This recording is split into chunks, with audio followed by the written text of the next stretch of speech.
पावन चरणारविंद में बड़ी तन्मयता के साथ,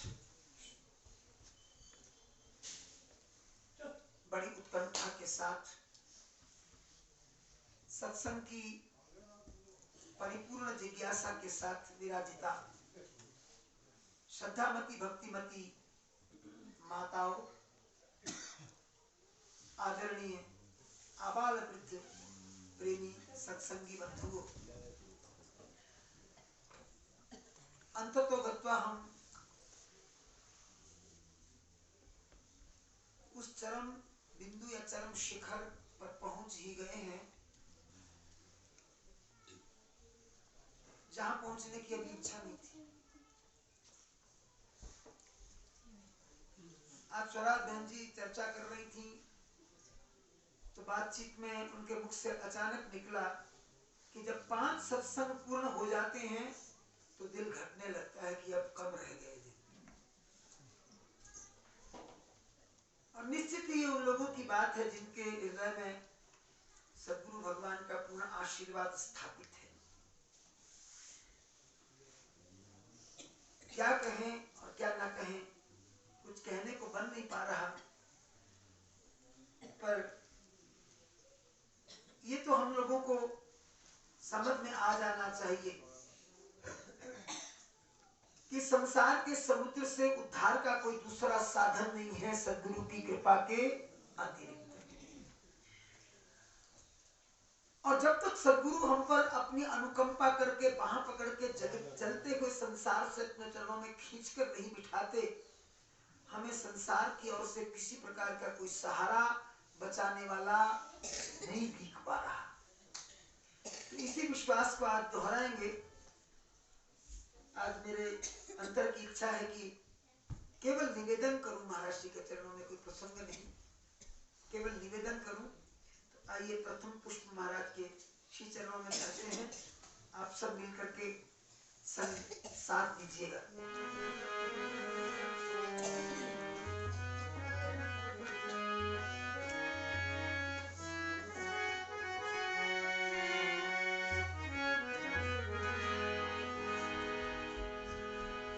पार भव सागरों उतार दें दिए गुरु कृपा, डूबे हुए बेड़ियां उतार दें दिए सतगुरु कृपा। पार भव सागरों उतार दें दिए गुरु कृपा।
टवी में जकड़े हुए इस भव समुद्र में एक ऐसी नौका पर सवार जिसमें छेद ही छेद हैं, छेद के अतिरिक्त कुछ नहीं। दुर्बलताओं से भरे हुए कलिकाल के क्षुद्र जीव आपका सत्संग सुनकर के जिस भावातिरेक में आते हैं, अपने अपने मोहमय बंधनग्रस्त या यूं कहिए कि माया की बेड़ियों से जकड़े हुए देह और गेह की ओर बढ़ते ही हम सब विस्मृत करने के बाद जगत जंजाल में उलझ जाते हैं, फंस जाते हैं।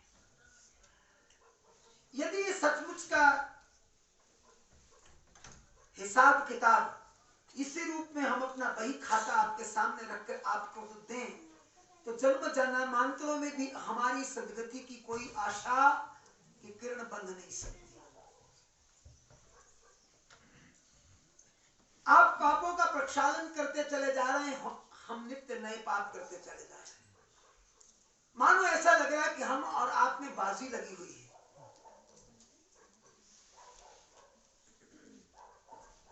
तुम नाश पापों का कर रहे हो, मैं बीज पापों के बो रहा हूं।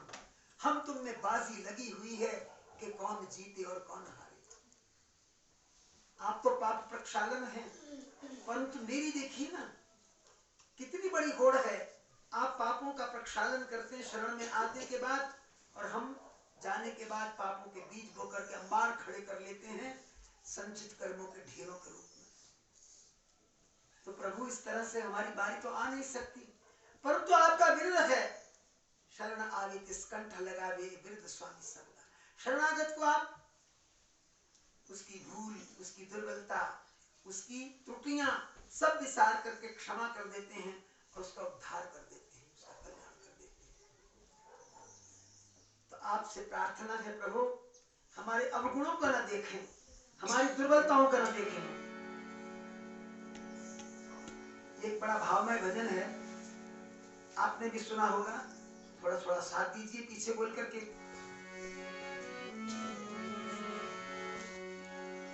अगर नाथ देखोगे अब गुण हमारे,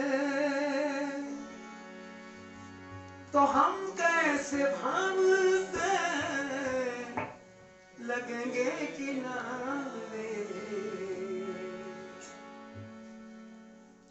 अगर नाथ देखोगे अब गुण हमारे, अगर नाथ देखोगे अब गुण हमारे, तो हम कैसे भाव से लगेंगे किनारे।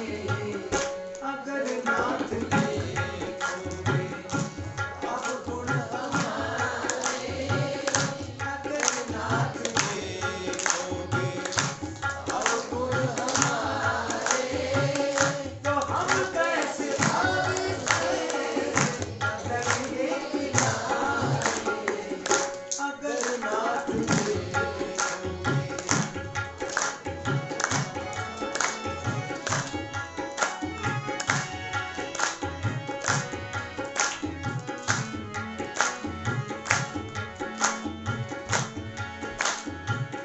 हमारे